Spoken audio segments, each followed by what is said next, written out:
Hello everyone, today we're going to be doing our build and showcase of Freminet.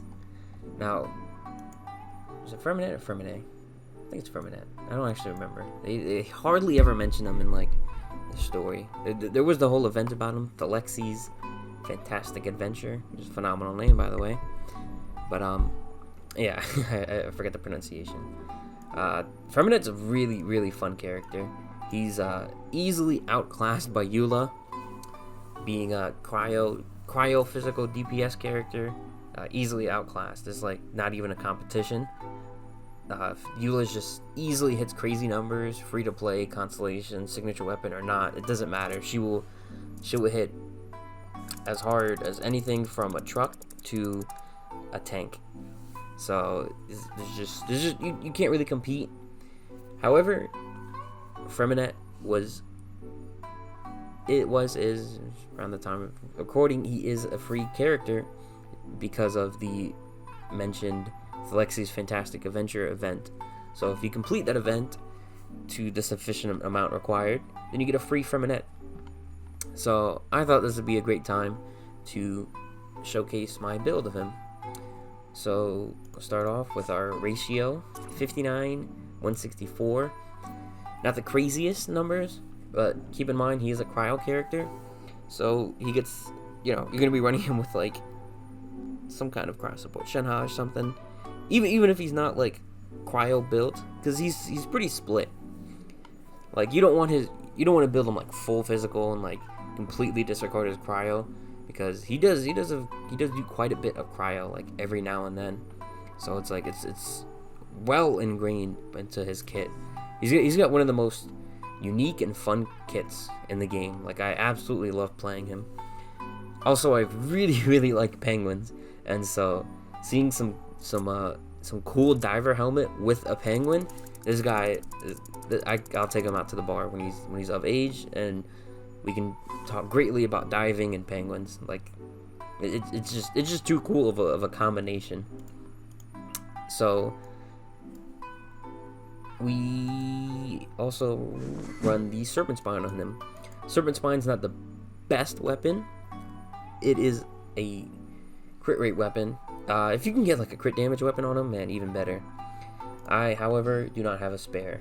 I don't really have much else I could have ran on him. Like I could have went for the Snow Tomb Star Silver, but like that is a complete option. But the Serpent Spine was pretty nice. I had it sitting around for a while, and it works pretty well. You get the little bit of damage increase. Just put a shield on him, you won't take any damage, you'll be alright. Yeah, like I said, I don't really have like many other. The hell is this? Oh, this is the other battle pass weapon. I got one. I forgot all about it. It's a really nice looking weapon. It actually suits him really well. That is a little too well. There's two actually. Genshin Souls or Genshin Impact. What's it called? I got distracted. Yeah, so like this one, he doesn't really benefit from having the HP. It's like it's not like too crazy on him. Oh, I guess you do get an attack increase for elemental skill. That's pretty solid. This one's like normal and charge attack increase by defense, but then you only have so little defense. It's like the options aren't insanely good, but the options aren't insanely bad. Like Wolf's Gravestone is like a really solid choice for him.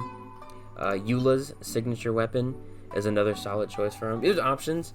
I just don't have them. Like I don't know why I'm so lacking on claymores. Claymores are my favorite class of weapons. Like you can't beat a giant sword. There's nothing better than it. It's always gonna be the coolest thing. Like the design on some of these swords. It is an absolutely gorgeous sword. If this was in a Dark Souls game, I'd probably skip over it. But I have it, and let's say this looks nice.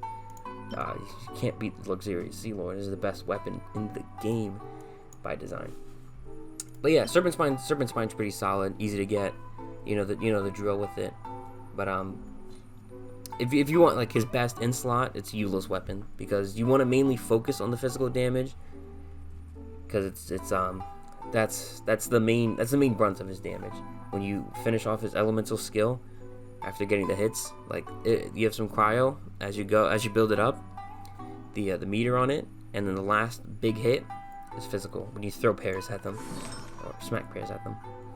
And for artifact set, I went to 2-piece Golden Trope for the elemental skill damage, and 2-piece Pale Flame for the physical damage. Originally, I ran 2-piece Pale Flame and 2-piece Cryo, but it just wasn't enough. His damage was a bit lacking.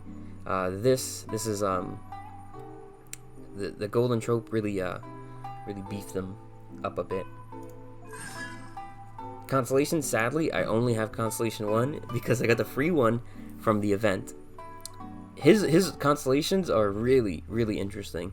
Like, if you can get penguins in the land of plenty, that is a beautiful name. If you can get as many constellations as possible, man, go for it. Because this one, like, increases crit rate of your skill. So that's like, so I think you get 15 from the resonance, 15 from this, so that's like 30. So his crit rate's like really like 89. Unless I have Rosaria, then it's like 100 and something.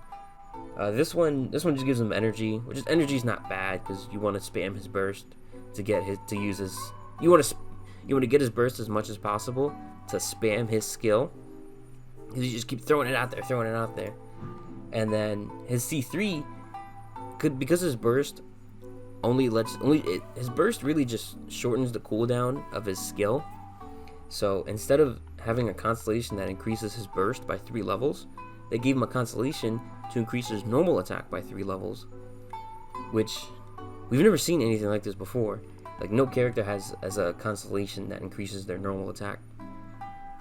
The closest thing would be Child's talent, passive talent, to increase normal attack by 1 level, and that's only 1 level. Like, you get a whole 3 levels. Like, you can get some crazy normal attack. Maybe even Gladiator might be good.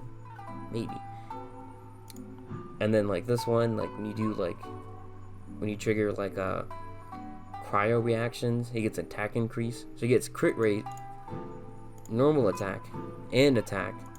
And then you increase the level of his elemental skill by 3, highly useful. That's like his main DPS.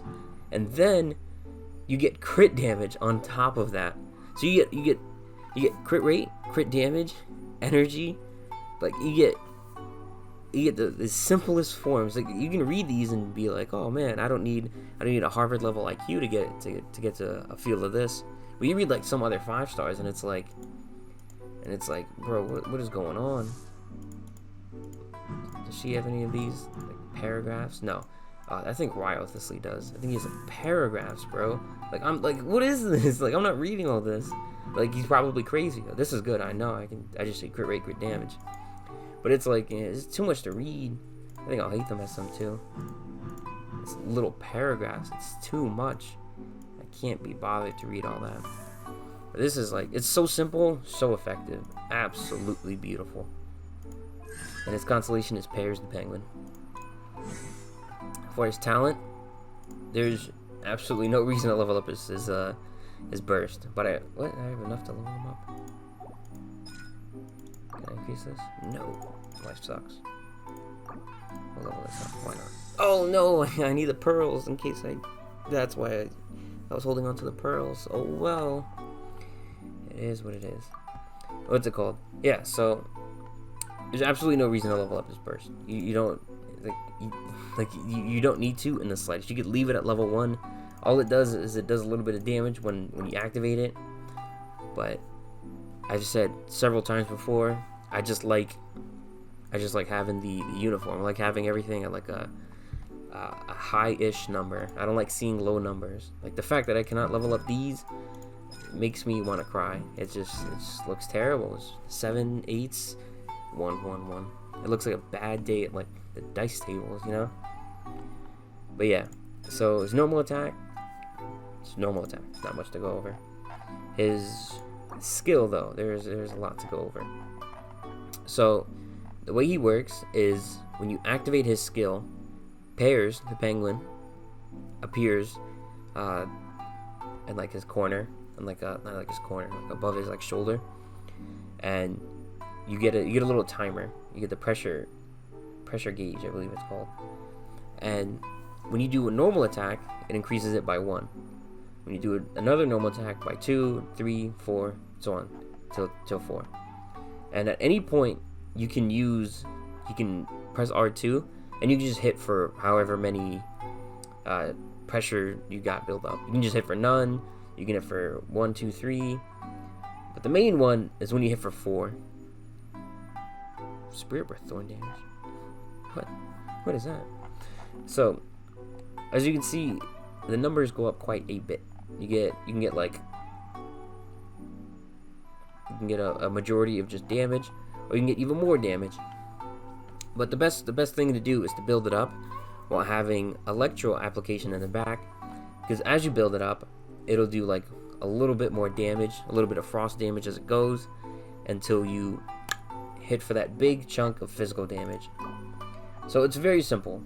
All you gotta do, you just activate skill, hit 4 times. You don't even have to count it, because he has a meter that builds up, and on top of that, if you're maxed out on the counter and you just hit normal attack, it'll just activate it for you. You don't even have to like worry about it. You don't have to keep track. You don't have to do all this math, science, history, unraveling a mystery. You don't have to do any of that. You don't have to worry.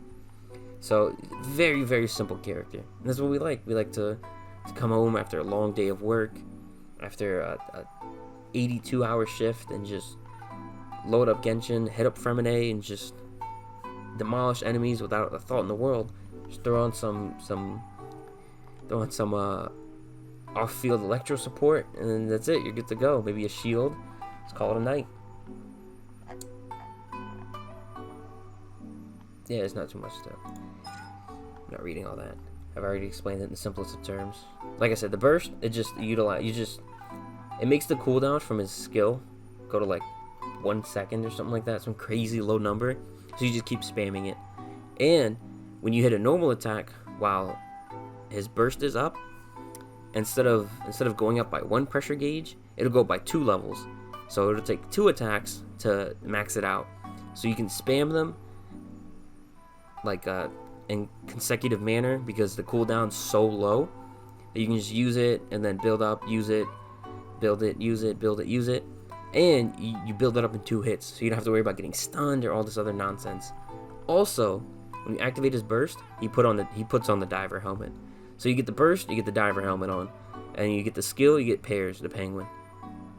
And the fact that his already interesting kit and interesting dynamics of his personality are there. They're also so ingrained into his character, so that's lovely to see.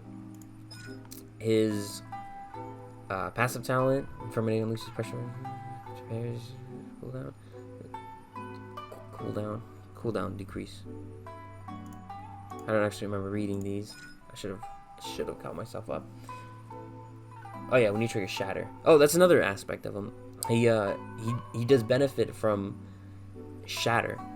So, if you don't know, Shatter is when an enemy is frozen and you hit them with a hard enough attack.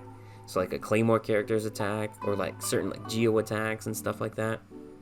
If you hit them with a hard enough attack, it'll cause Shatter, which breaks them out of being frozen and does like extra damage. So Shatter sucks because you break them out of frozen, but since he's a Claymore character, he's gonna do Shatter, so he benefits from it. And some of his constellations, some of the cryo reactions also included Shatter. So it's also really neat that you get a little bit of a benefit from Shatter, especially in Fontaine.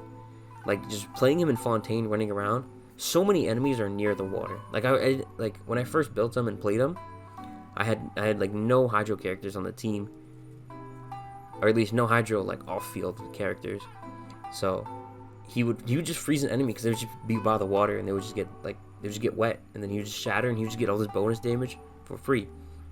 And you can make him like a little like rain team with all this other stuff. It broadens his horizons by just a slight bit. That slight bit is very, very nice. And then he gets like swimming stuff, which can only make sense. He's a diver. Like, of course he would get like a swimming passive talent. If you got anything else, it would actually be very upsetting. So yeah, this is my build for Freminet. Let me know what you guys are running. Let me know if you guys are excited to get him in Thalexi's fantastic adventure. The Lexi was really cool too, by the way. It's like a dark blue pairs. So yeah, let me know what you guys think. Thank you guys for watching. I'll see you in another build of some kind. And let me know down in the comments what you guys want to see, what you guys would like to see, and all that. Take care. Happy